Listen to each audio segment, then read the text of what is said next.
সেটা দিয়ে করা যায়, কারণ একটা চুলো থাকলে বাড়ির মধ্যে যে কোনো বেড়া বাউন্ডারি বেড়াটা নষ্ট হলে ওইগুলো জ্বালানো যায়। তাই একটা দুটাও চুলো করে নিয়েছি। একটা মধ্যে বড় অনুষ্ঠান হলে করি এটার মধ্যে, আর এটার মধ্যে রান্না টান্না করি। তা আপনাদের সঙ্গে শেয়ার করার জন্য বসে পড়েছি। ভালো লাগে আমার রান্না করতে, কোনো অসুবিধা হয় না।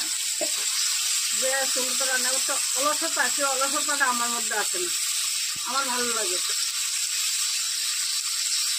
চুলো রান্না। কারণ আমার তার জন্য উনুনে আমি বসে পড়ি।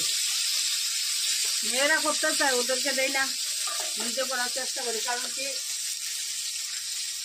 ওরা ঘরে কাজ বাচ্চাদেরকে নিয়ে সামাল দিতে ওদের সময় লেগে যায়।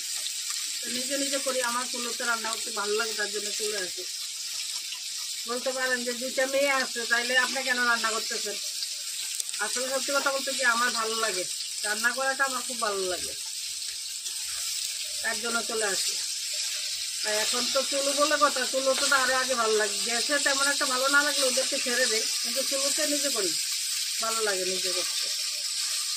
সকালবেলা ওরা ভাত করে নিয়েছে এখান থেকে, আমি বাকি এগুলো করবো এখন। তাই আপনাদের সঙ্গে শেয়ার করবো এগুলো কী করতেছি না করতেছি। ভালো লাগে সত্যি কথা, আপনাদের সঙ্গে শেয়ার না করলে সেটা ভালো লাগে না, তাই বসে পড়েছি। তাই আপনারা পাশে থাকবেন, দেখতে থাকবেন কী কী করতেছি। মাছগুলো ভেজে নিয়েছি, এখন এগুলো তুলে নেব।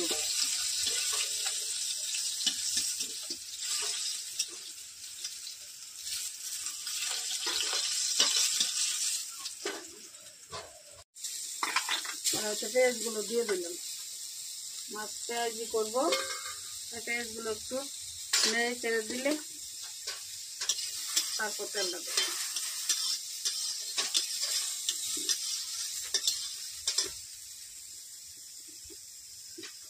এখন তেল দিয়ে দিই।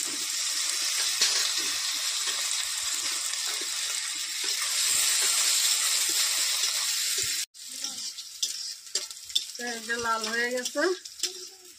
এখন এখানে আদা, জিরা, ধনিয়া, লঙ্কা বাটা, পেঁয়াজ বাটা, হলুদ বাটা সব একসঙ্গে নিয়ে নিয়েছি।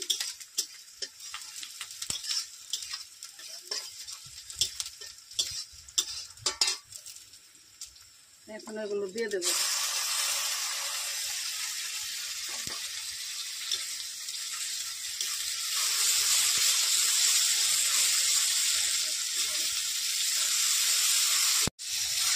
মশলাটা কষানো হয়ে গেছে, এখন এর মধ্যে জল দিয়ে দেবো।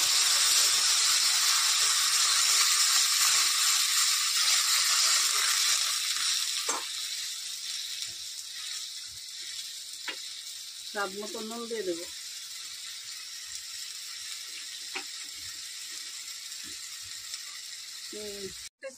এখন মাছগুলো এর মধ্যে দিয়ে দেবো।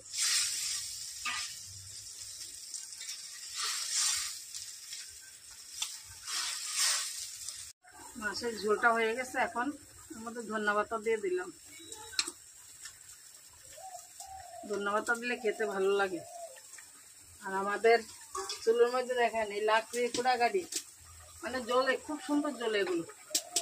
এগুলো দিয়ে কি সুন্দর জ্বলে, এগুলো দিয়ে রান্না হয়ে যায়। গাছ কেটেছে, গাছের গুঁড়া, এগুলো উঠানোর মধ্যে এগুলো ফেলে লাভ নেই, জ্বালালে এগুলো জ্বালানো হয়ে যাবে। তাই কোড়াতে রেখে দিয়েছি, বাস। এই ছোটো ছোটো কোড়া কোটেগুলি অনেক সময় ফেলে দেওয়া জিনিসগুলো কাজে লাগানো যায়। এটি যদি কেউ আলিশতামি করে যেগুলো কেটে দিয়েছে ফেলে দেই, তাহলে তো শেষ।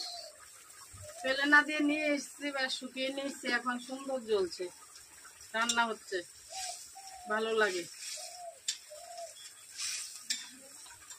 মাছের ঝোলটা হয়ে গেছে,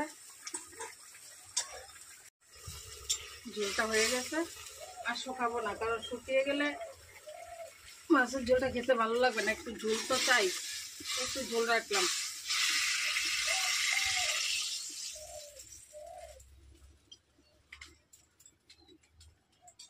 নামিয়ে নিলাম।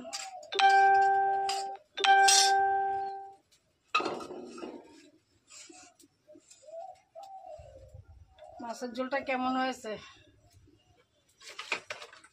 দেখুন, কমেন্ট করে বলবেন। ধন্যবাদ সবাইকে, ভালো থাকবেন।